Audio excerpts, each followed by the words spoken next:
ఆదిశంకర భగవత్పాదుల వారు చోట చెప్పారు, నాయనలారా, మొట్టమొదట మీ యొక్క అహంకారాన్ని దూరం చేసుకోండి. మా కురు ధన జన యౌవన గర్వం.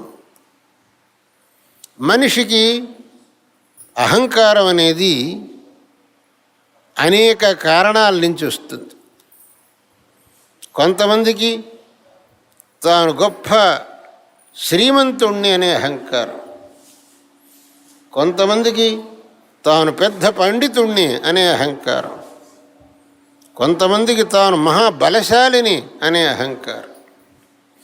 ఈ విధంగా అనేక కారణాల వల్ల మనిషికి అహంకారం అనేది వస్తుంది. ఈ అహంకారం వచ్చిన వాడు తప్పుడు పనులు చేస్తాడు. రావణాసురుడు సీతాపహరణ ఎలా చేశాడు? వాడి యొక్క అహంకారం. నన్ను ఎవడు ఏం చేయగలుగుతాడు? నేను 3 లోకాల్ని శాసించగలిగిన వాడిని, నన్ను ఎవ్వడూ ఏం చేయలేడు అని వాడు సీతాపహరణం అనే మహా అపరాధం చేశాడు. ఎంతోమంది రావణాసుడికి బుద్ధి చెప్పారు. వాడి మాతామహుడు కూడా, రావణాసుడి యొక్క మాతామహుడు, తల్లి యొక్క తండ్రి మాల్యవంతుడు కూడా బుద్ధి చెప్పాడు. నాయనా, చాలా పొరపాటు చేసావు, ఆ పని చేయవాకు, పోవయ్యా, నీకు తెలియదు, నన్ను ఎవడేం చేస్తాడు.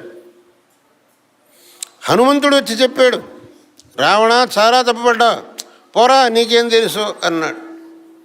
అంగదుడు వచ్చి చెప్పాడు, అయ్యా, చాలా పొరపాటు పడుతున్నావు, పోరా, నీకేం తెలుసు.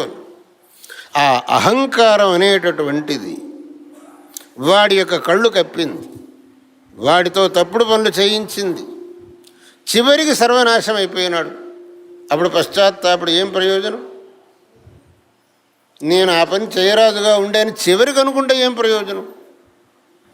ఆరంభంలోనే వివేకం తెచ్చుకొని అథవా పెద్దవాళ్ళు చెప్పినటువంటి వివేకపు మాటలు విని వాడు గనక ఆ పని చేయకుండా ఉన్నట్టయితే, అథవా సీతామ్మవారిని రాముల వారికి తీసుకెళ్ళి సమర్పించి ఉన్నట్టయితే వాడు నాశనం అయ్యేవాడు కాదు. వీటన్నిటికీ మూల కారణం ఏమిటి అంటే వాడికి ఉన్నటువంటి అహంకారం. నన్ను ఎవ్వడూ ఏమీ చెయ్యలేడు, నేను ఏమైనా చేయగలను అనేటటువంటి అహంకారం. దీనివల్ల మనకేం తెలుస్తున్నది అని అంటే, అహంకారం మనిషి యొక్క పతనానికి కారణం. ఆ అహంకారం అనేది దూరం కావాలి.